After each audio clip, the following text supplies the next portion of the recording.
Alright, so here we have the first in a series of a few monitors here, or chassis I'm going to be working on for the channel. I just made a post yesterday on the channel here about a recent monitor pickup out of Kansas City. I went up there and picked up, I believe, 9 monitors. 4 of them had no chassis. They were just loose tubes. So I got those home and cleaned them up and put chassis on them and turned them on, and they all worked fantastic with no problem. So we're not going to go over the tubes I picked up that had no chassis. We're just going to go over the ones that I picked up that do have chassis. And the first one out of the lot is going to be this 19-inch Kortek / Imperial KT-1420A. This is also known as the KI-2-VO. Some people refer to it as the KI-2-VO, but it's actually a 19-inch Kortek Imperial KT-1420A. And I've already featured one of these on the channel, maybe even 2, I can't quite recall. It's been a while since I've featured one, and I'm too lazy to go back through the videos and see how many, but it doesn't matter. So ultimately this is working. The tag on here, from the person I got it from, it's got a date on here of November 26th, 2007. It's been sitting in a storage unit for, how long is this, 16 years, give or take? If my math is correct. It says works, but dim, maybe caps. Well, traditionally, capacitors have nothing to do with brightness or contrast. Brightness is heater voltage. Brightness issues are usually a tube problem or a flyback problem with not producing enough G2 voltage, something like that. Brightness issues and dim pictures are almost never resolved by capacitors. Capacitors are usually just meant for screen size and shape. They have almost nothing to do with color, in my opinion, depending on the chassis or the monitor. So anyway, that being said, it says dim, works but dim. Well, I can absolutely verify that is the case. We're gonna have to put the Rejuvenator on here. So you'll see here momentarily. I will turn this on. We are all, actually, you know what? We're not all set. I need to hook up a PCB here. And just for display purposes, we will use this UMK3 board that I had here in the stash. If I can plug this in. All right, there we go. All right, now we're ready. So let's turn this on. 1, 2, 3. Okay, it comes right on. And this has been off for roughly, I just need to clean that camera lens. Sorry about that. This has been off for roughly, I don't know, 4 hours since I last tested it. And we're finally getting a picture. But this is with the screen pot maxed out and the brightness pot maxed out.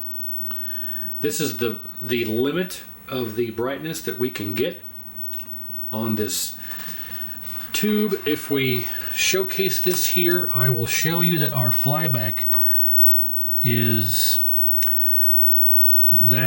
all the way down, and that is all the way up, all the way down, all the way up. So flyback is 100% all the way up. Brightness is right here, and that is brightness all the way down, and that is brightness all the way up. So brightness and screen pot are maxed out, and this is all we get. That looks terrible. Or if you're from dinosaur land, that looks terrible. Sorry, just a little dinosaur pun there for you, but the pterodactyl and whatnot. Dinosaur puns are terrible. So that's all you get. Absolutely terrible. You got this shadowing on here. So this tube is absolutely, I don't want to say toast, but for all intents and purposes, it's bad. So, a perfect candidate for a rejuvenation video. So all these caps and everything are all original on here. No one has ever touched this. I might be the first person to ever even take the neck board off, quite honestly. So we'll cap it and reflow it and do all that. So it is working. It's important to make sure you can duplicate the problem before you start working on it. And it's also important to test it before you work on it. So if there's an issue afterward, you know if it was something you did or not. But I mean, just look at how terrible this is. We can probably try and put all the color pots to center. That's all the way up. Oh, they already had blue all the way up. Green. Oh, I realize you can't see here. Sorry. Red. Blue. Drive. Red. Okay. Is that any better? No, it's actually even worse. Oh man, that's terrible. All right, well, let's break out the B&K 480. Let's get the camera on the overhead and see if we can bring this old tired tube back to life. Oh my God, that's bad. Okay, let's get this all hooked up and see how much better we can make this look, if at all. Okay, so let's go through and see if we can make this thing look better. So I have the connector here and the cable running to the back of the neck, and the connector, the adapter is plugged on the back of the tube. And we need to set our heater to 6.3 volts.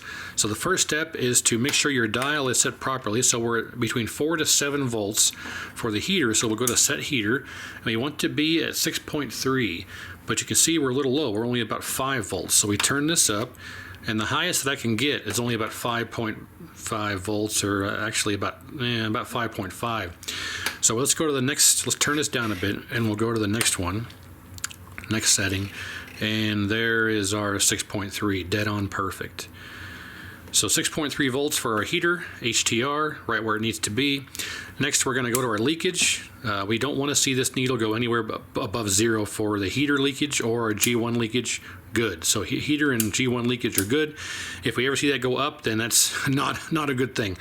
So G1 voltage we want to set to 50 volts.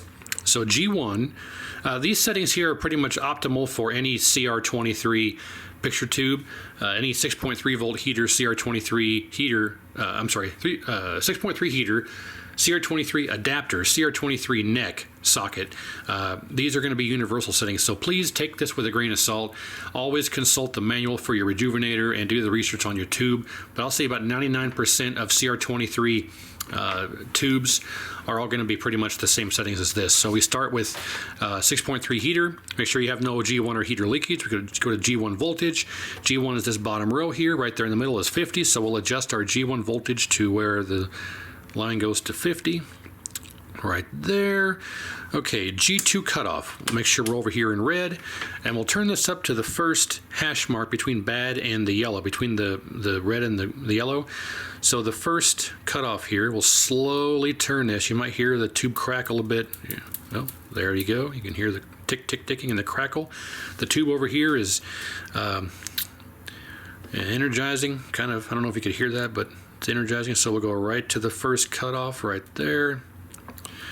And then we'll go to green and slowly do the same thing. Right about there. And again, when this is the amateur channel, so, if you're going to do what I do, make sure you do your research, because I'm an idiot. So this is what's worked for me in the past. So, all right, so red, first cutoff, green, first cutoff, blue, first cutoff. Okay. Now we're going to go straight to set color tracking and bypass read emission. So we're going to go right to set color tracking. You can see the set tracking here. We'll go right to, now see, the tube is already no good because I can't even get to set tracking. Yeah, I'm all the way to the right and it doesn't even get to set tracking. So yeah, that's already bad. So I can't set the tracking properly. We'll go about 50% in the dial range. Okay, so now read emission, we're on the red gun, read emission. Look at that. You're wanting it to track over here in about 1.6 is optimal. About right here in the good range is about where it should be, and we're not even barely past the bad. So red is done. Green is not much better. Blue is worse. So we have almost no emission. Well, we have more than just nothing, but this should be way over here in the 1.6 to 1.8 range. So yeah, the tube is right now. The tube is no good. So we're going to go to set color tracking. Is maybe if we it's important to let the heater warm up. Give it like 10 minutes. Turn this on, set it to 6.3, and let it sit for about 10 minutes to heat the heater up and get the guns nice and warm before you try this. But yeah, set tracking is almost there, but can't quite get there. But this shouldn't be maxed out. So I'm going to go back to about halfway. Okay, so we'll go to Rejuvenate, and we'll hit the guns with Rejuvenate. and then we'll do clean and balance, and we'll see what our emission is after that. So rejuvenate, we'll go to red. Now, when I hit this, we're wanting it to go up to about between 1.6, 1.8 and bounce around there, and it should stay there, but then it might flicker and then come down. That's okay. It doesn't mean something's bad. But we want it to go up to between 1.6, 1.8 and then flicker a bit. So let's see what happens when I hit for the red here. 1, 2, 3. Okay, perfect. 1.7. And oh, it bounces around. Okay, it's deciding. There we go. Okay, red. I think that was good for red. Green. And it didn't quite go as high. And it's just slowly going down. We're holding it. And it's staying there. Come on. Come on. Bounce up there. Bounce up there. Come on. You're going the wrong way. All right. Well, let's hit it again here. One more time. 1.5, one more time. Sometimes you have to, don't hold it, cycle it a couple times and then see where you're at. 1.57. 1.57. Hold it this time. Hold it. That's better. You're doing good there. Come on, old girl. You can do it. Okay. It didn't bounce around, but that's... Oh, there it goes! Yes, there's green. Okay, blue.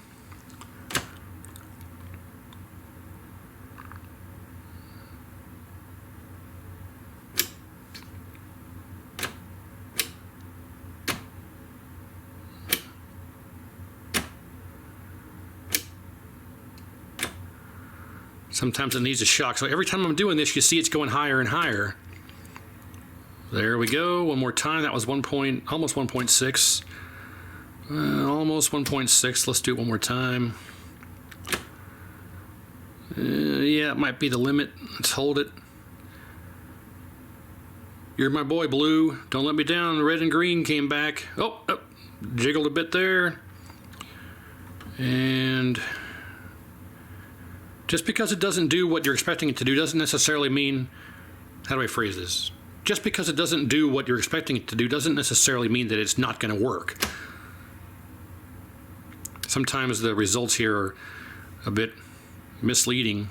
We won't know until we actually read the emission and turn it on and see what happens. Okay.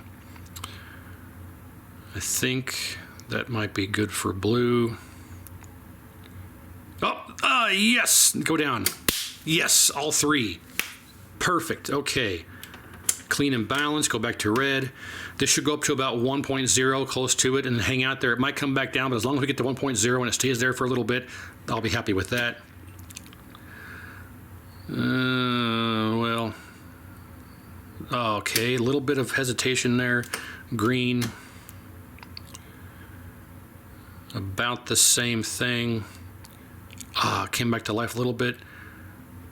Okay, blue.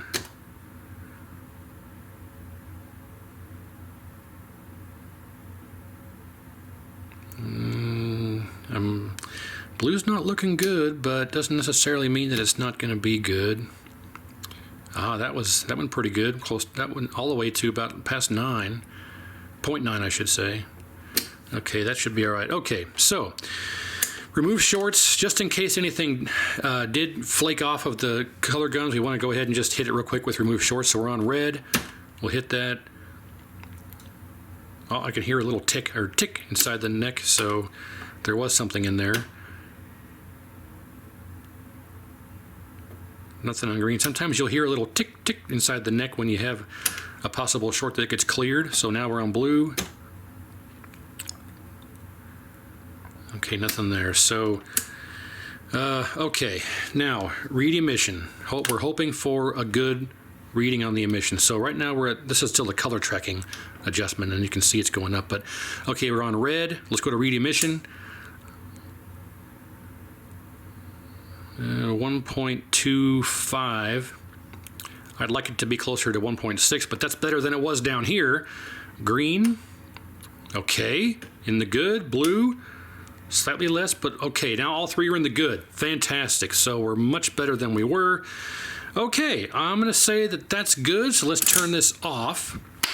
And I'm going to set all these back to 0 for the next time. Okay, now let's get the disconnect our adapter here from the tube and unplug this and just set this all aside for now. Ah, dropped my iron thing there. So, okay, let's, I don't know how this got all tied up and connected around my stupid soldering iron. Some type of magic. I'm sure there's some type of science behind why that happens, but I'll be damned if I know what it is. Okay, now let's get the neck hooked back up and fire this up and see how this baby performs after the rejuvenation. Okay, so neck board is reattached. All the color pots are still centered, and there's 3 more pots over here I forgot to mention before, but I got those set to center as well. I think they were tweaked a little bit. I forgot to tweak those when we were tweaking these earlier. But this whole armature has to pivot out of the way. There's a screw on each side down here, a little pivot point on each side. This has to pivot out of the way to get that neck board on and off. So I got that done.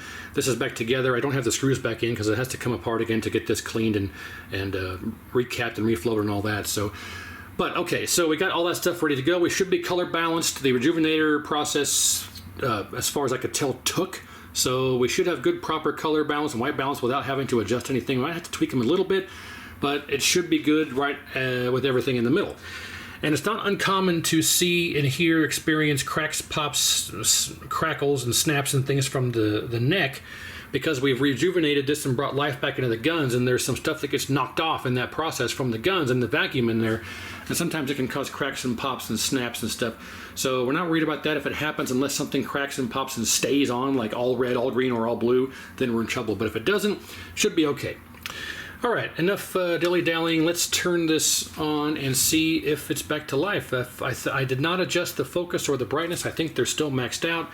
So let's go here. 1, 2, 3. Okay, camera on. No cracks or pops or snaps. That's good so far. And hey, I think we're good. Okay, we got some gouging issues, of course.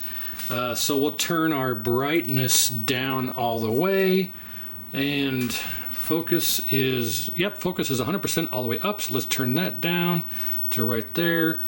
Brightness back up to right there. And wow, already look at that. Amazing. I don't have my degousing wand here. Might have to get the old magnet out and do some manual degousing, but let's see what this looks like here. Already I can tell you it's 1,000 times better. Oh man, wow. I think our vertical size is even taller a bit. That's kind of odd. Well, not perfect, but 1,000,000 times better. Good Lord. In person, it looks much better than it does through the viewfinder here in the camera. Maybe, well, the brightness could come up probably a little bit. I'll tell you what, let's turn up our drive pots here. Let's turn up our red to about 3/4, green to about 3/4, and blue to about 3/4, because that'll give it more brightness here. Well, not quite, and yeah, we need to adjust some colors here. This may be out of the scope of this, but that's a bit better. I just turned blue up, green up a bit. I'll turn red up slightly. Well, look at that, boys and girls. Holy cow! Compared to what it was before, we got a little bit of collapse on the bottom, but I'm sure that's caps. Look at that. Amazing. Super crisp.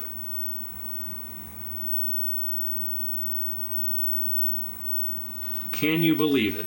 Rejuvenator to the rescue.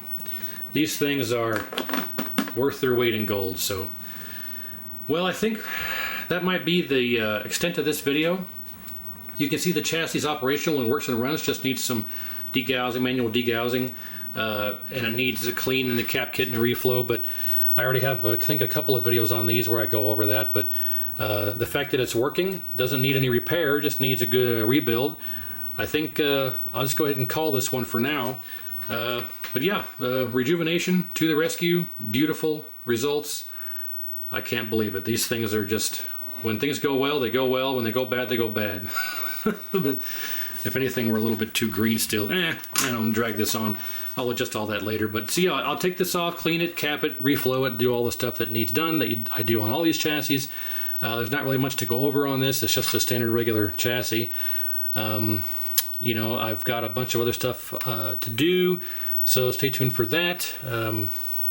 You know, and I think what I'll do is I'll link the video or two that I go through these in detail down below in the description, so you can get more information on these from other videos, because there's no reason to be redundant on all of them. So now that I look at this, that resistor might need replacing. Might have to change that resistor out because it looks rather hot and about to go out.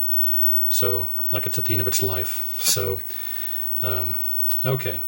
That being said, thanks for watching. Amazing results. A miracle. Outstanding. Any questions, let me know. I appreciate it. Make sure you comment, like, share, and subscribe. And stay tuned for more. Got lots on the way. And, man, I really need to rejuvenate this. Or, I'm sorry. It's been a long day already. It's kind of like the magnetism is getting worse as longer it's on. That's crazy. But that's not a big deal. I can take care of that rather easily. So, all right. Well, thanks again. Stay tuned for more. I appreciate it. Check the video out down in the description for more information on these. And we'll see you next time.